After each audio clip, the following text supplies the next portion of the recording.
Desde la ciudad de los Reyes, hoy domingo 18 de agosto del 2019, les enviamos un fraternal abrazo. Saludos. Buenos días. Vamos a analizar la coyuntura política del Perú a partir de las columnas de opinión del diario El Comercio. El primer editorial lleva como título "Adelantarla públicamente", aunque no está firmada por nadie. Asumo que el director del diario está al 100% de acuerdo con todas las opiniones que se vierten en él. El presidente debe sentar una posición clara sobre cómo piensa conducir el país en los campos en los que ha sido ambiguo. El artículo empieza sacando en cara al presidente la poca transparencia que ha tenido en el diálogo sobre el problema de Tía María. Indica que tiene un discurso para los empresarios y otro para los pobladores, y quizá otro para los dirigentes políticos de la región Arequipa. Y viendo descubierto el diálogo por la grabación que sus interlocutores le hicieron, empieza a justificarse con ciertas frases como que no se puede impulsar el proyecto a sangre y fuego.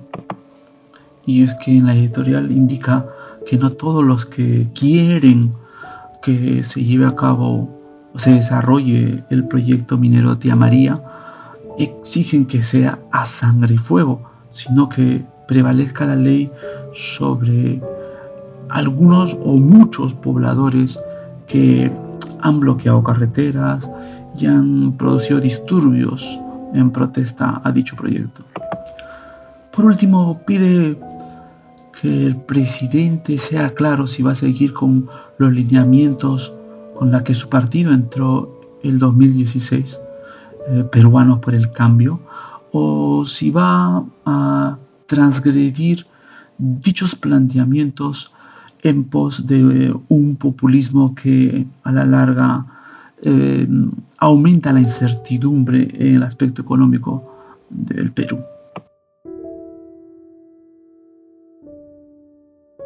La segunda columna está escrita por Alfredo Torres, director de Ipsos Apoyo.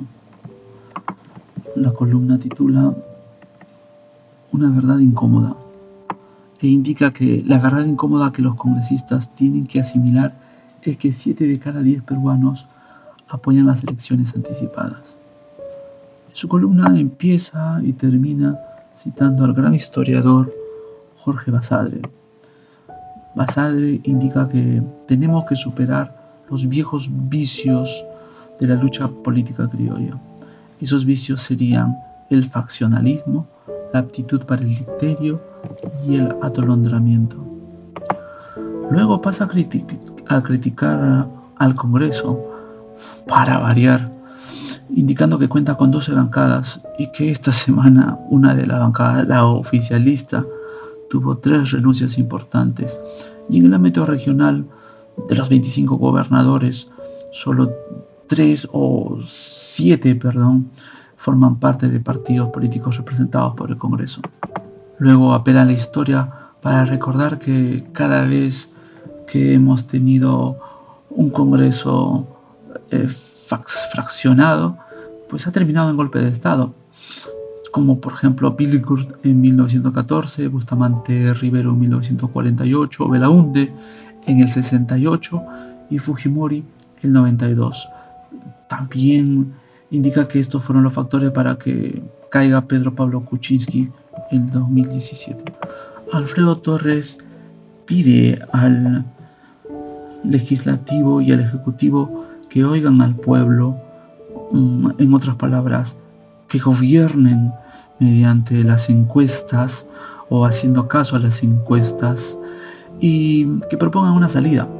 Pero esa salida no tendría que ser la modificación de la Constitución ni tampoco la renuncia o la vacancia del presidente, que ambos nos traerían turbulencias en la política y la economía, Alfredo propone una tercera vía. La salida con menos costo político es la reforma constitucional en 2 breves legislaturas sucesivas, tal y como ocurrió en el 2000. Aquel año, Fujimori propuso el adelanto de elecciones en septiembre y el Congreso lo aprobó en 2 sesiones del Pleno, en octubre y noviembre. Fujimori renunció después por temor a una vacancia, pero eso es otra historia. El artículo termina lanzando la pelota al campo del Congreso, indicando que depende de ellos esta tercera salida, que sería la mejor para el país. En fin. La tercera columna está escrita por Alfredo Thorn, ex ministro de Pedro Pablo Kuczynski y primo del cardenal Juan Luis Cipriani. Alfredo Thorn tuvo un triste paso por la cartera de Economía. Bueno, él empieza indicando que tenemos una fuerte desaceleración económica y eso está confirmado por el crecimiento del PBI, 1,1% en el segundo trimestre de este año. Y empieza indicando ciertos factores por los cuales cree que hemos caído en el PBI. Uno de ellos es el enfrentamiento político, indicando que este enfrentamiento ha reducido la inversión pública, ¿no? Que de tener un 8% el 2018 se ha contraído hasta el 3,4% en el mismo periodo de este año. Algunos podrían indicar que este decrecimiento fue por las recientes elecciones regionales y municipales.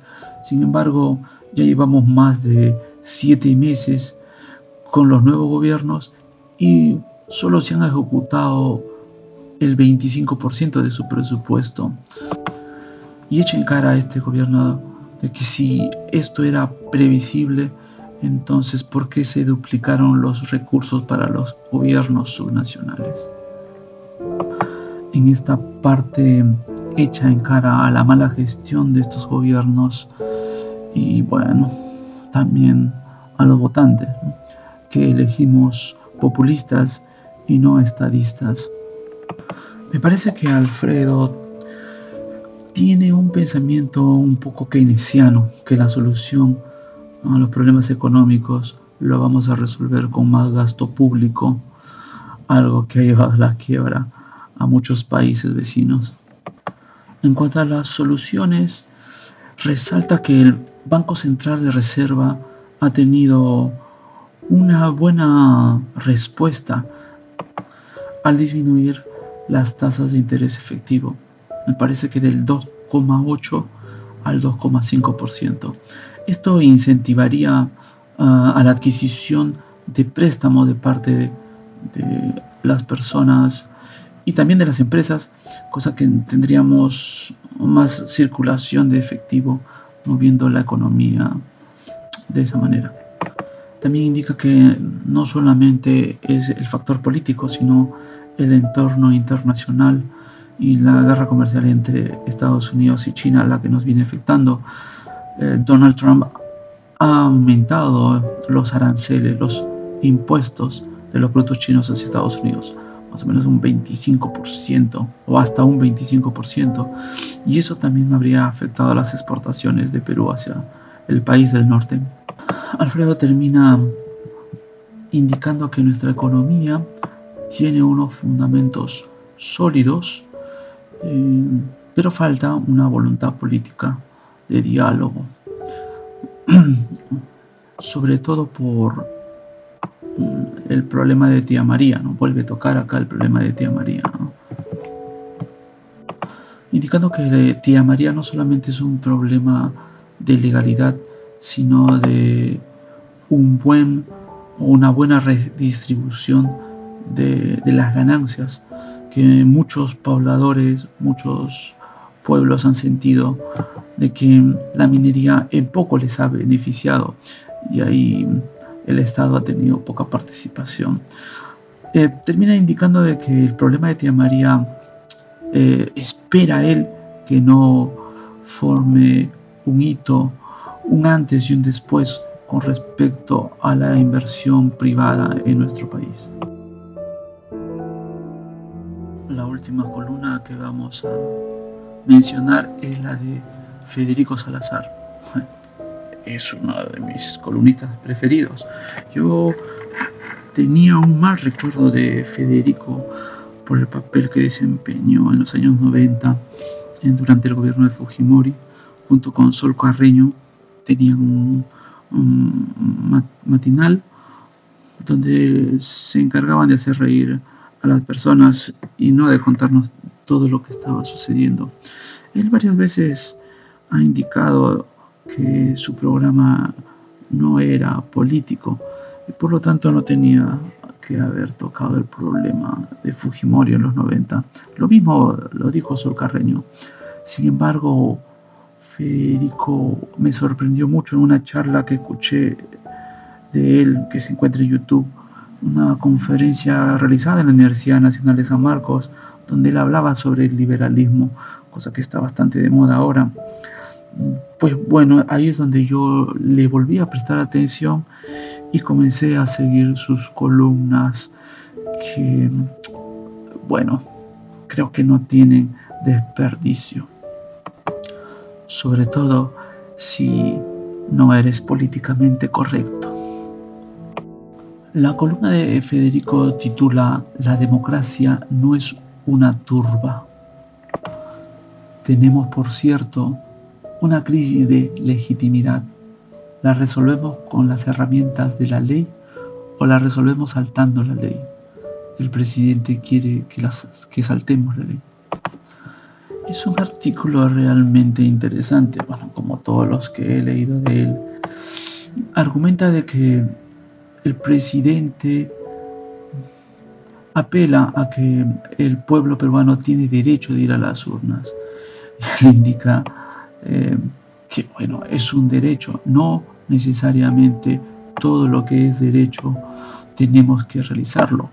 Por ejemplo, nosotros tenemos derecho de caminar libremente por las calles, sin embargo, no siempre lo vamos a hacer.